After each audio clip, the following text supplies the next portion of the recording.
The snack that started it all. The sky was on fire.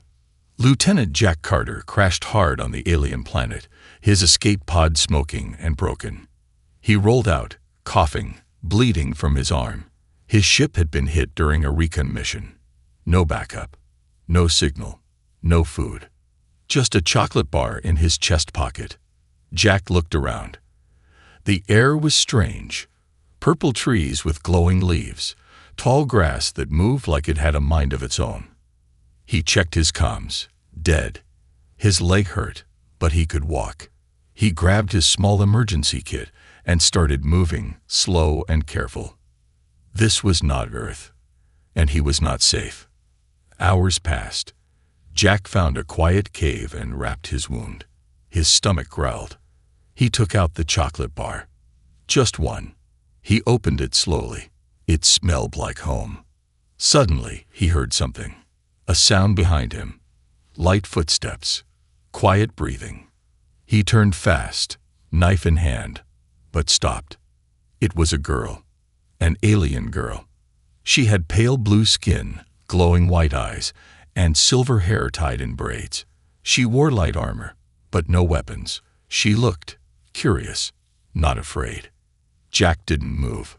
She pointed at his leg, then touched her own, as if asking, "Are you hurt?" Jack nodded. She walked closer, slow and careful, then sat near the cave entrance. They stared at each other for a long time. Then Jack did something strange, something that changed everything. He broke the chocolate bar in half. He offered her a piece. The girl blinked. She leaned forward, sniffed it, then slowly took it from his hand. She placed it gently on her tongue. Her eyes went wide. She gasped, then smiled, a warm, bright smile that lit up her whole face. Jack chuckled. "Yeah," he said, "that's chocolate." She pointed at it again. "Chocolate." Her voice was soft, musical. "Yeah." He nodded. "Food. Snack. You eat it." She smiled again, then bowed her head. Jack didn't know it yet, but in her culture, that was a very big deal. That night, she brought him fruit and soft leaves to sleep on. She watched over him like a guard, silent and calm. When he woke up, his leg was bandaged better. His fire was burning. And she was still there, watching him with soft eyes. She said her name was Neri. Jack smiled. "Neri, nice to meet you." She said his name back. "Jack." Close enough. They started talking in pieces. She spoke some English. He picked up a few words in her language. They laughed a few times, even without words. But every time she looked at him, her eyes were warm, soft, like he was someone important. Jack didn't understand why. On the third day, things got weird. Neri led him through the forest, guiding him with gentle hands. She seemed excited. She spoke quickly, saying something like elder, see, welcome. Jack thought maybe she was taking him to someone who could help. But when they reached a large stone building, shaped like a flower, Jack froze. Dozens of tall aliens stood in a circle. They wore robes, held glowing staffs, and stared at him with serious eyes. Then they bowed. To him. Jack stepped back, confused. What's going on? Naura stepped forward, turned to the group, and said something in her language. Her voice was loud, proud. Then she looked at Jack. Her smile was full of joy. She reached out and held his hand. Jack looked down, surprised. "What are you?" One of the elders stepped forward, speaking slow English. "You give her chocolate. You accept bond." Jack blinked. "Wait, what?" Another elder added, "You give love gift. You take Nari as mate. You are now husband." Jack's eyes went wide. Husband. Nari looked at him with shining eyes. She squeezed his hand tighter. Jack swallowed hard. He was in trouble. The husband announcement. Jack Carter couldn't breathe. He stood frozen in the middle of a glowing alien hall, surrounded by tall figures in silver robes. Every one of them was staring at him, bowing, smiling, and saying the same word over and over. Husband. His ears rang. His heart pounded.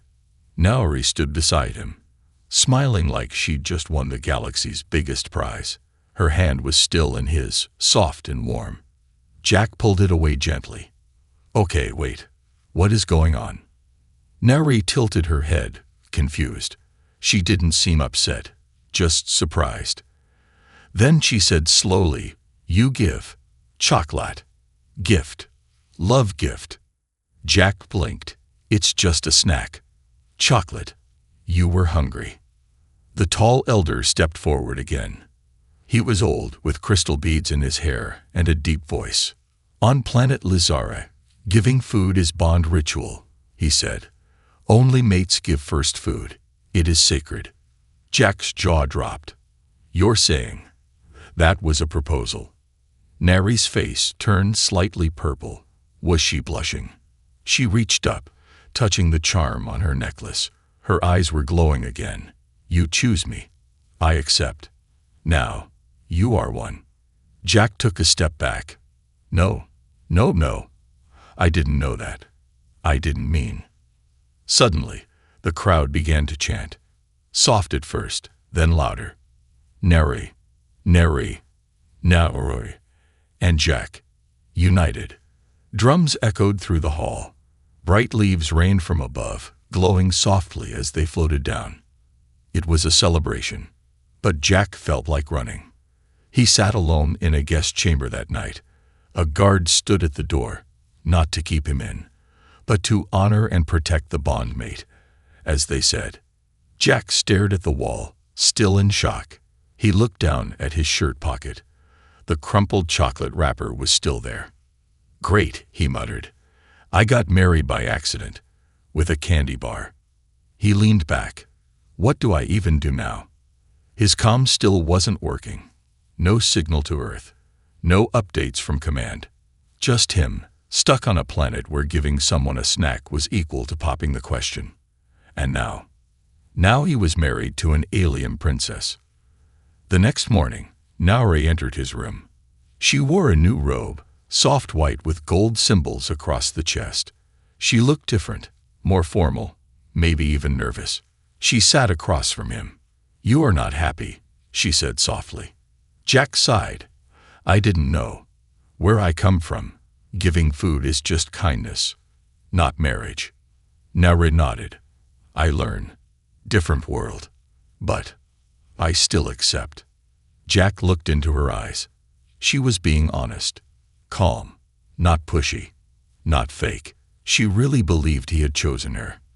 And in a way, he had. He had trusted her when he was hurt. He had shared the only food he had. She had saved his life more than once. Still, this wasn't Earth. This wasn't love. Not yet. I don't want to lie to you, he said. I didn't mean to make that promise. I don't even know you. You don't know me. Nauri looked down. Bond can be broken. Painful, but allowed. I will not force. Jack felt a sharp twist in his chest. She looked sad, but not angry. Just disappointed. Then she stood and walked to the door. Before leaving, she paused. Tonight, Royal Council invites you. For ceremony. You may refuse, but if you come, you must stand beside me. Jack didn't answer right away. She left, silently. That evening, Jack stood in front of the mirror. Someone had laid out clean clothes for him. Alien-style robes, soft fabric, high collar. A symbol was embroidered on the chest. A sun and a moon joined together. He sighed and put it on. Part of him wanted to skip the ceremony. Stay hidden. Wait for rescue. But another part, deep down, wanted to understand. Wanted to stand beside her. She had never laughed at him. Never treated him like a joke. She had protected him. She had listened. So Jack walked into the grand hall. And everything changed. The hall was full. Lights floated in the air. Music echoed like water. Nauri stood at the center, wearing a crown of glowing petals. She looked straight at him as he entered. She didn't smile. Didn't speak. But her eyes were full of hope. Jack took a breath and walked to her side. The room went quiet. The eldest elder stepped forward, raising his hand. "Let the bond be tested," he said. Jack frowned. "Tested?" Neri turned to him, whispering, "You must answer. Not with words, with action." "What kind of action?" But she didn't explain. Suddenly, a loud crash shook the hall. The side doors burst open. 4 armored figures stepped in. Dark armor, glowing weapons. Everyone gasped. "Assassins!" someone shouted. Jack pulled Nara behind him. The guards rushed forward, but the assassins were fast. Too fast. Jack reached for a dropped weapon, something like a staff. He gripped it tight. One assassin charged straight at him. Jack dodged left, spun the staff, and knocked the attacker down. His military training kicked in. Instinct, muscle, survival. Another came from the side. Jack rolled, swept the legs, grabbed the attacker's blade. He didn't kill, just disarmed. More guards swarmed in, capturing the rest. It was over in seconds. Breathing hard, Jack turned to Neri. She stared at him, wide-eyed. So did the entire hall. The elder stepped forward again. His voice was proud. "Human fights not just for life. He fights for his mate, for us. The bond is real." The crowd cheered. Neri took Jack's hand again. But this time, he didn't pull away. The human advantage. Jack Carter wasn't used to being called a hero, especially not by a crowd of glowing-eyed aliens wearing royal robes and singing in a language he didn't understand. But tonight, they called him one. They gave him a ceremonial robe. They offered him a place next to Nari, his accidental wife. They even gave him a title, the chosen mate. And still, he had no idea what the hell was going on. Later that night, Jack sat with Nari in a high tower overlooking the glowing alien city. Giant jellyfish-like creatures floated in the sky, their lights pulsing gently. A soft wind passed through the silver trees, and the stars above looked bigger than anything he'd ever seen from Earth.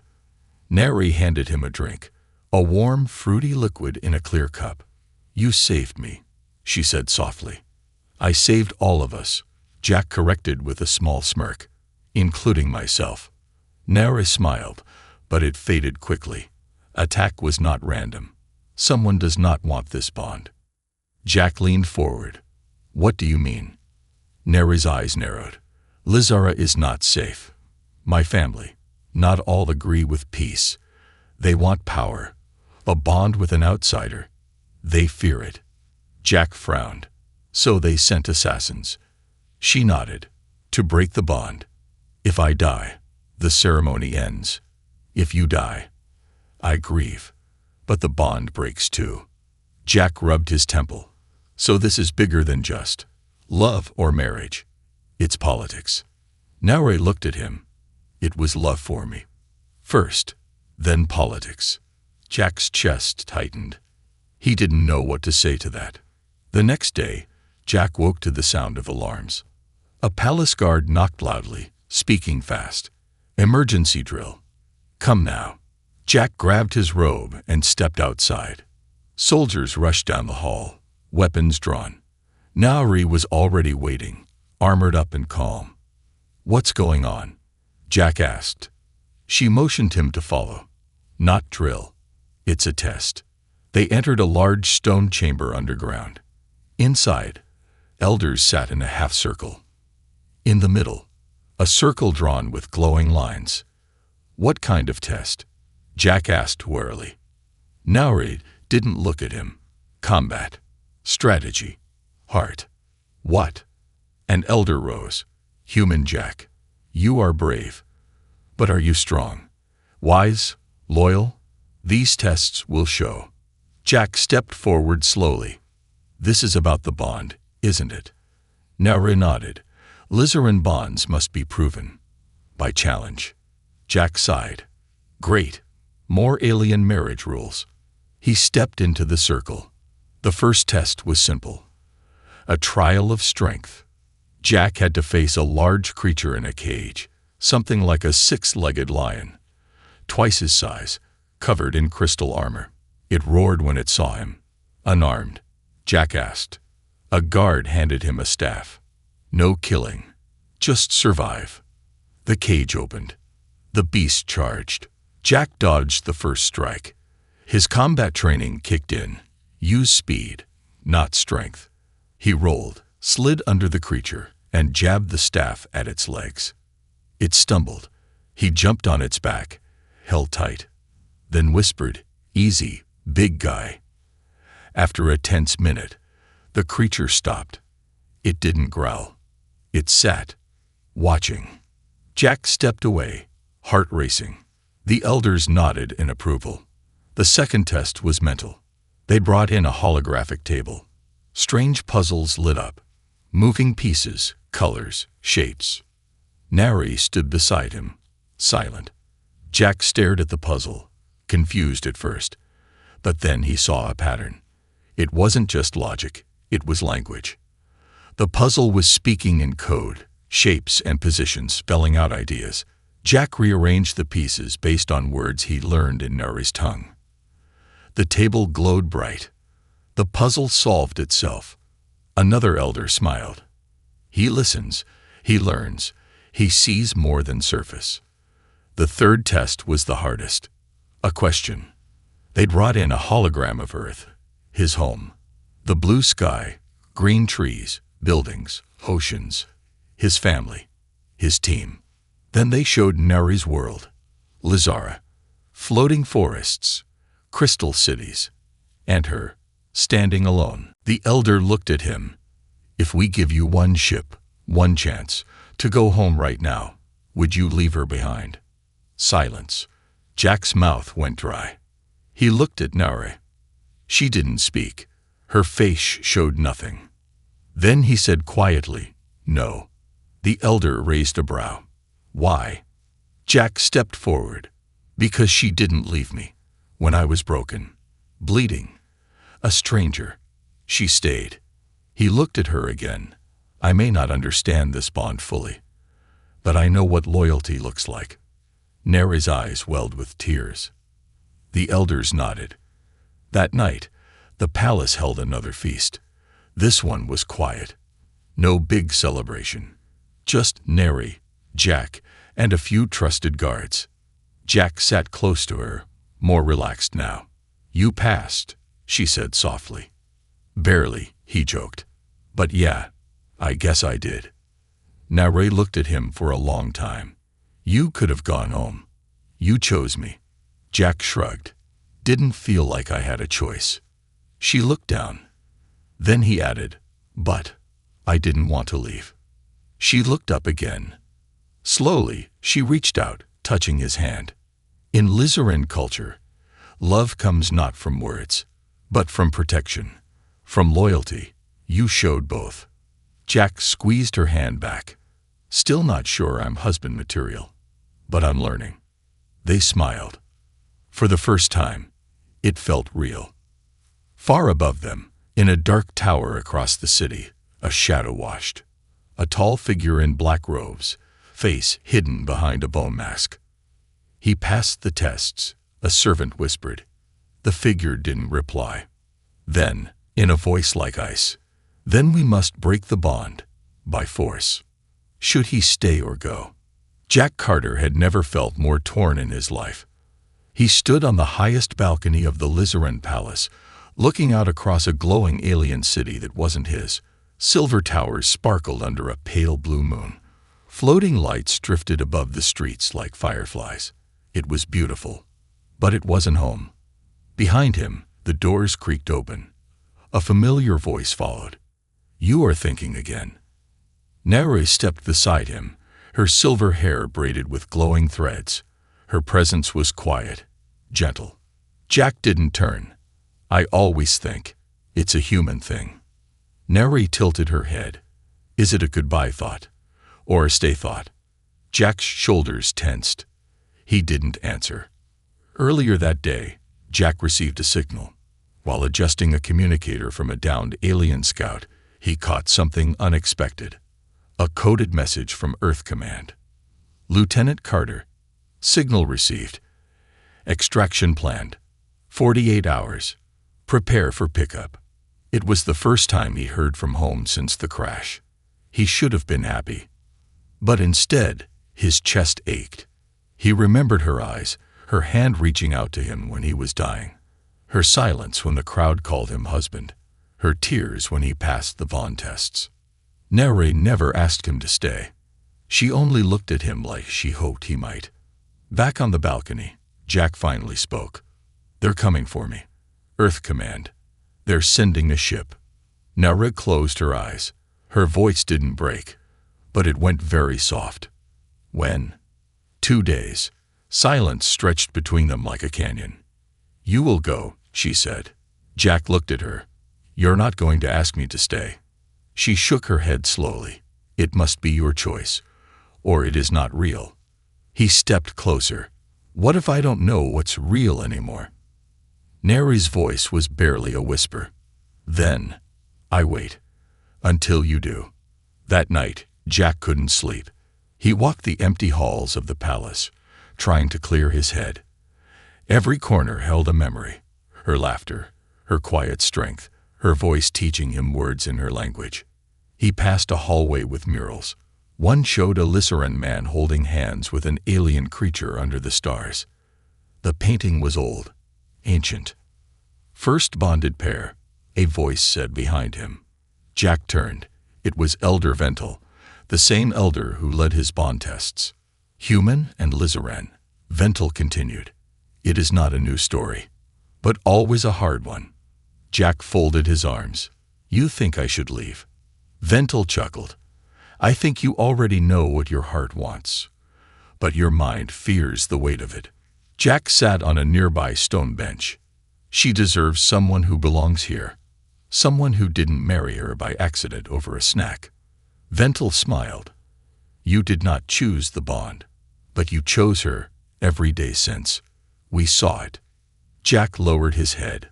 "What if I leave, and I never stop thinking about her?" The elder gave a small shrug. "Then you will know what regret tastes like." The next morning, everything shattered. Jack was in the garden with Nari when a messenger ran in, breathless and bleeding. They attacked. Eastern Village. Rebels. Neri's uncle. Betrayal. Neri's face went pale. "My uncle?" The messenger nodded. "He blames the human. Says the bond weakens Lizara. He sent assassins again." Jack stood. "Where?" Before anyone could answer, boom! A deep explosion rocked the palace. Smoke rose from the southern wing. Screams echoed in the halls. "Get down," Jack yelled. Another blast shook the walls.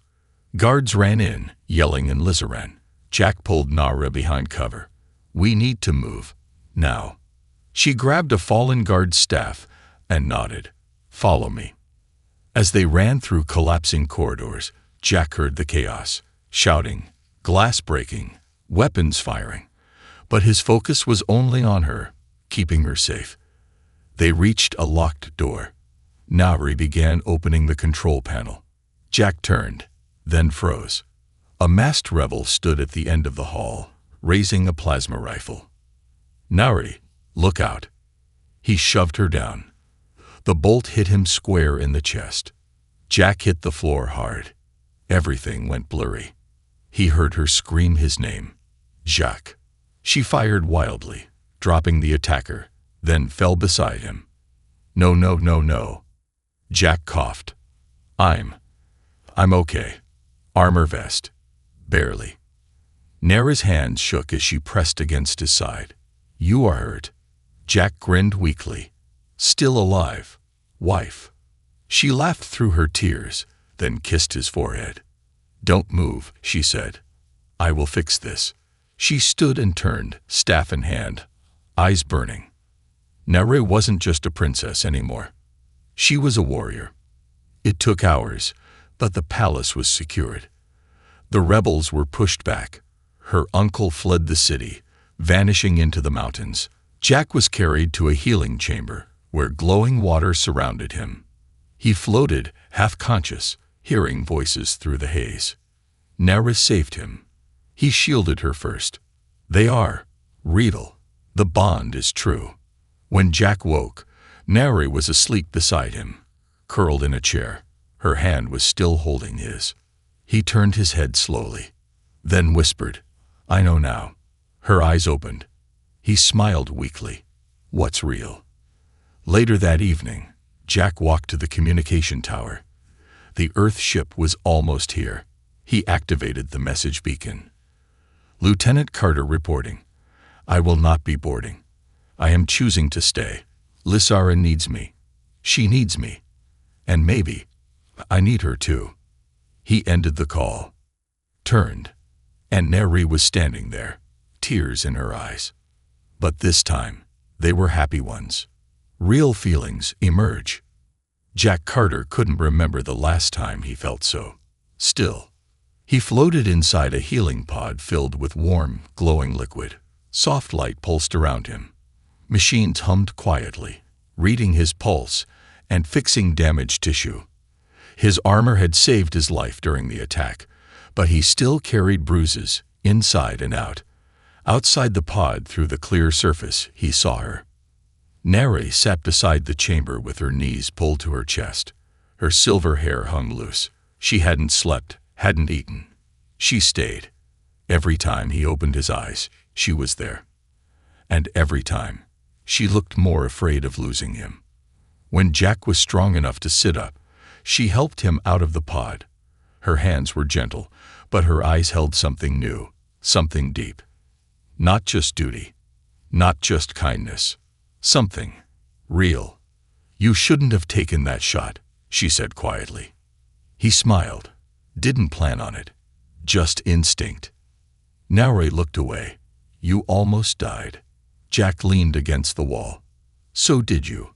I saw your face when I went down." She didn't respond. "Why didn't you run?" he asked softly. "You had a chance." Neri turned back to him. "Because I would rather fall with you than rule without you." That night, they sat in the garden under a sky full of stars. Jack ate real food again, some strange Lysaran stew with floating pearls, but his appetite was small. Neri didn't eat either.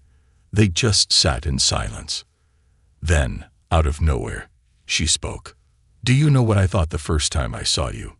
Jack shook his head. "You looked broken," she said. "Wounded, afraid. But there was something in your eyes. Not weakness, just loneliness." Jack lowered his gaze. Neri leaned forward. "And then, you offered me that chocolate." He chuckled.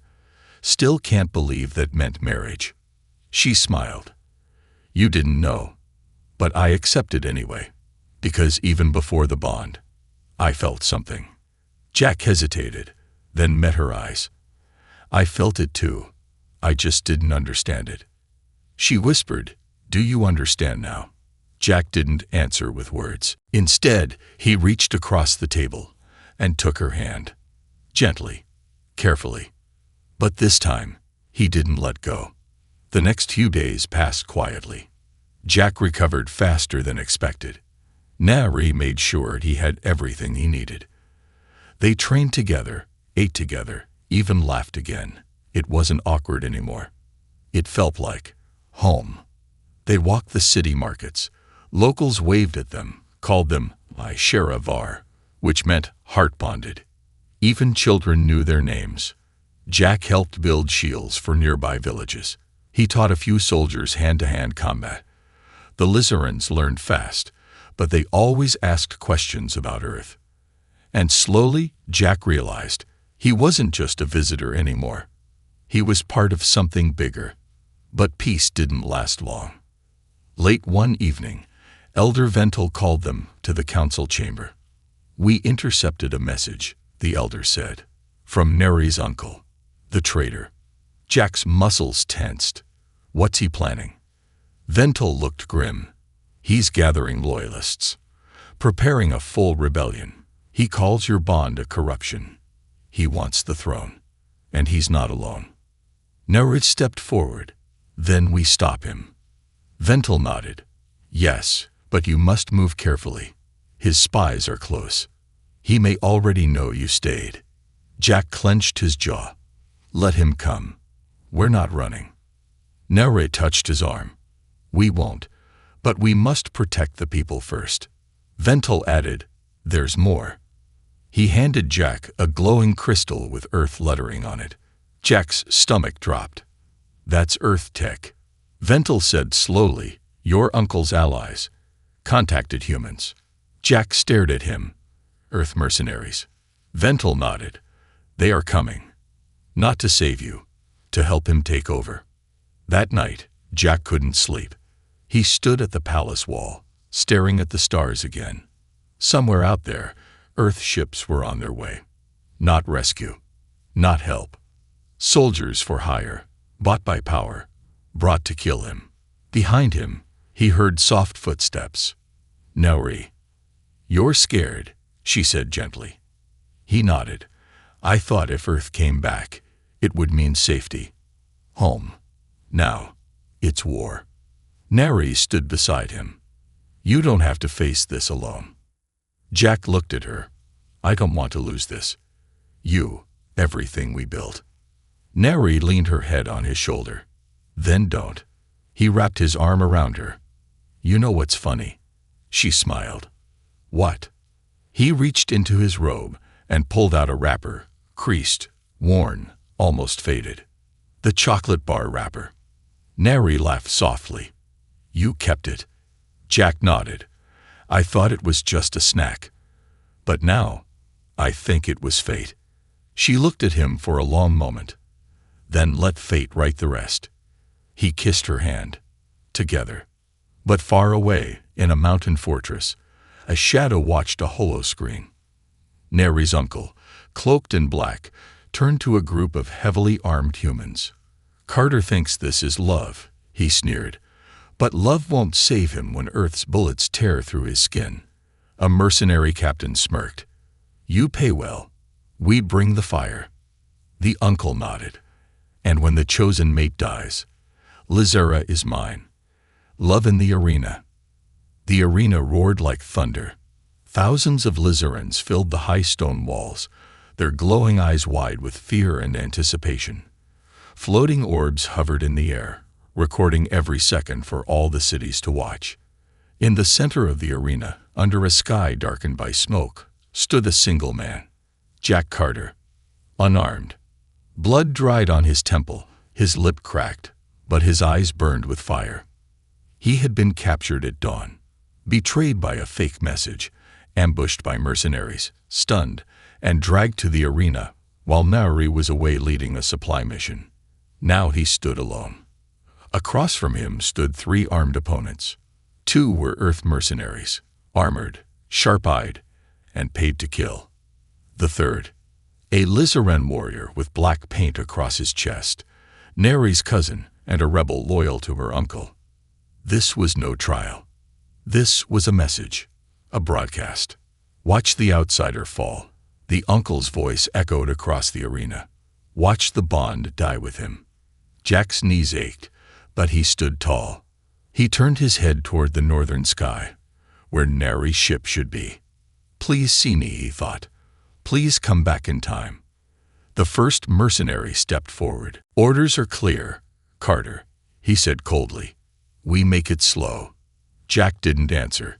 He focused on the ground, on the dust, the light, the angle of shadows. He didn't need weapons. He was the weapon. The fight began fast. The first mercenary lunged with a plasma blade. Jack rolled sideways, grabbed a handful of dust, and threw it in the man's face.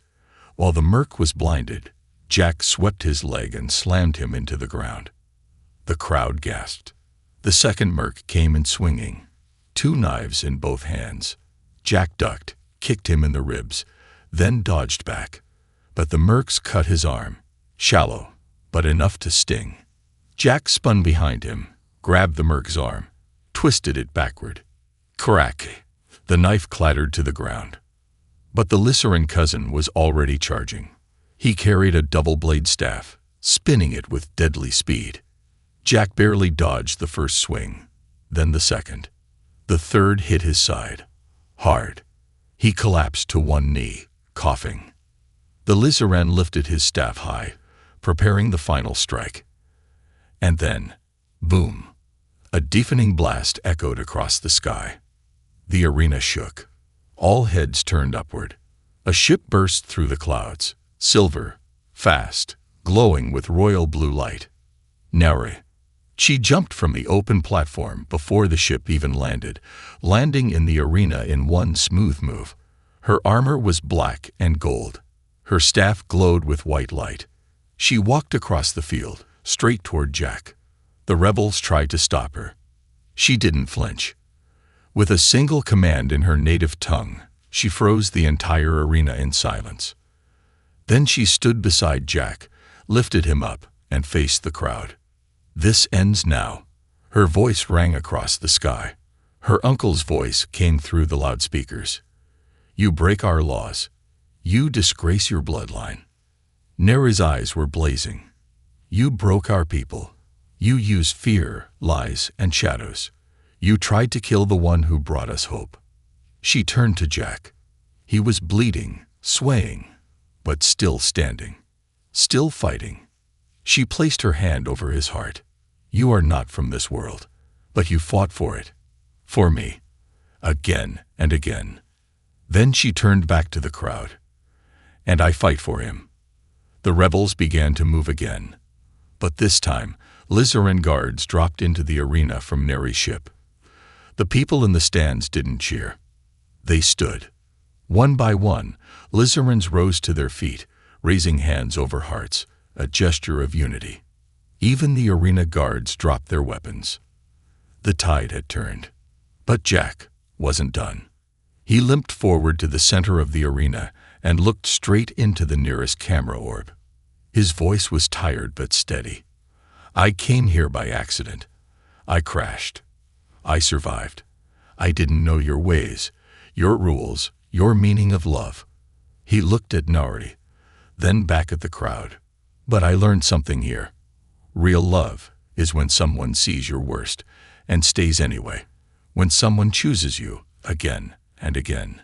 Not because they must, but because they want to." He held up a small object, folded in his palm. The chocolate wrapper. This little thing started it all. A misunderstanding.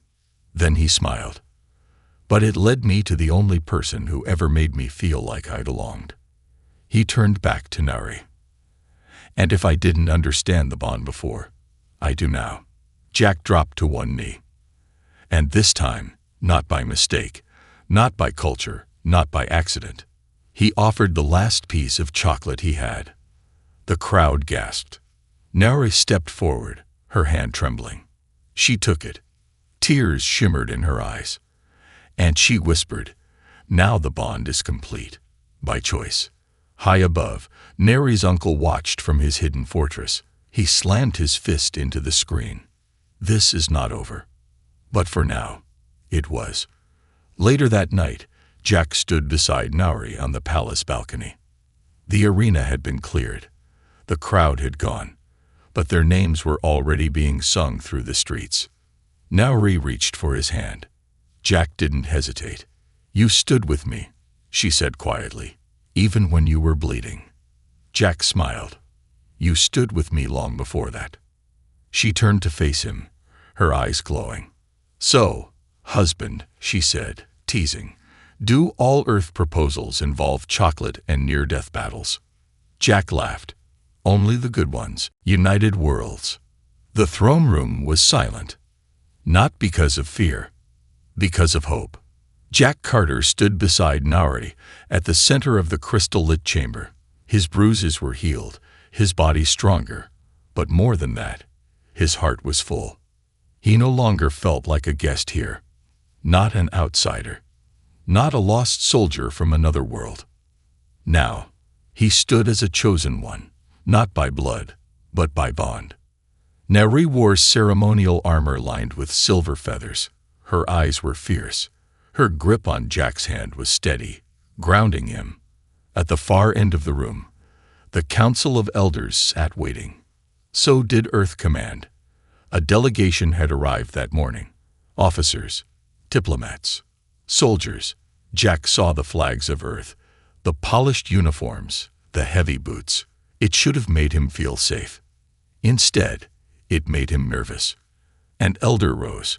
Today, we meet as two worlds and decide if we walk forward as strangers or as family. Jack cleared his throat, stepping forward. 6 weeks ago, he began, I crashed here. I was lost, injured, ready to die. Neri saved me. He glanced at her, then back at both sides of the chamber. I didn't understand her culture. I didn't understand the bond. But she treated me with respect, even when I didn't deserve it. He raised his voice slightly, and when her own people turned against her, I stood by her side. He reached into his pocket. The chocolate wrapper again. This little thing changed everything. Because to me, it was food. But to her, it was a promise. Earth's commander scoffed. You're telling me you married an alien by accident, and now you want Earth approval. Jack didn't flinch. I'm not asking for approval. I'm asking for understanding. Another elder stood. We offer alliance, trade, knowledge, shared defense. We only ask one thing. Let the bond stand. Let their choice be honored. A younger Earth ambassador, more curious than cold, stepped forward. Lieutenant Carter, do you love her? Silence. Jack turned to Nari, and then, with no hesitation, said clearly, yes. Nari's eyes shimmered. I didn't know it at first, Jack continued, but now I do. I love her bravery, her patience, her way of listening, the way she taught me her world. He smiled softly. She's not just the best thing that ever happened to me. She is my home. Nari took his hand again. This time, the room didn't stay silent. The Lissaran half of the chamber stood. So did a few Earth officers. And one elder whispered, then let the stars witness this day. That night, the sky changed. Literally. 2 ships, one Earth, one Lissaran, sent beams into the sky from the twin moons above. The beams met in space, forming a glowing symbol, a circle around 2 joined hands. It was more than just light. It was history. But peace didn't come so easily for everyone. Neri's uncle still hid in the mountains, building his army in secret. Small rebel groups refused to accept the bond, and many Earth governments worried that Jack had gone native. So the couple made a choice. They traveled together. For the next 6 months, Jack and Nari became ambassadors of unity. They visited Lissaran cities that had never seen a human before. Jack walked through fields of singing plants. He shared stories with village elders. He helped design schools that taught both Earth and Lissaran languages. Nari joined Jack on diplomatic trips to orbiting colonies. She watched Earth's sunsets. She asked questions no ambassador ever had. And everywhere they went, they carried one message. Understanding is stronger than fear. But one mission nearly broke everything. Their shuttle was attacked mid-flight by rogue rebels, and Jack was almost killed. Again. Nari fought like a storm, saving them both. When they landed safely, Jack turned to her in shock. You fought like 10 soldiers, he said. She looked at him quietly. Because you are worth more than 10 to me. After that, their bond became more than just legend. It became law. The Council passed the Unity Decree, declaring human Lissaran bonds as sacred. Earth responded with the Interplanetary Bridge Act, allowing free movement between planets for bonded pairs. A new era had begun. 1 year later, the sun rose slowly over the Palace of Winds. It was quiet, peaceful. Birds with crystal wings floated through the morning sky. Inside, Jack stood on a balcony, older now, but proud. He watched as 2 children played in the courtyard below, half human, half Lissaran, bright-eyed, strong. His children, a boy named Kale, a girl named Luma. Nari walked out, wrapping her arms around him from behind. They look like you, she said softly. Jack smiled. I hope they have your heart. Neri leaned against his back. Do you remember what you gave me on the first day? Jack laughed. How could I forget? A half-melted chocolate bar. Neri grinned. I still have the wrapper. They stood in silence for a moment. Then Jack asked, do you think they'll understand the world we built? Neri looked at the horizon. They won't have to. They'll live in it. Years passed. The story of the human who married an alien with a snack became legend. Children were told the tale in schools. A statue was built in the capital. Jack and Neri, side by side, hands joined, a small chocolate bar carved between them. Not just a story of love, a story of bridges, a story of hope, a story of how two hearts from different worlds taught the galaxy a new way to see love, not as words, not as rules, but as choice. Final scene. An old Jack Carter sat in a chair beside a garden pond. His hair was gray now. Neri sat across from him, still graceful, still glowing. He reached into his coat pocket one last time, pulled out the wrapper. Folded, faded, but still whole. Still think this was just a snack? He teased. Neri laughed. No, I think it was destiny disguised as dessert. Jack smiled. And for the last time, he whispered, best mistake I ever made.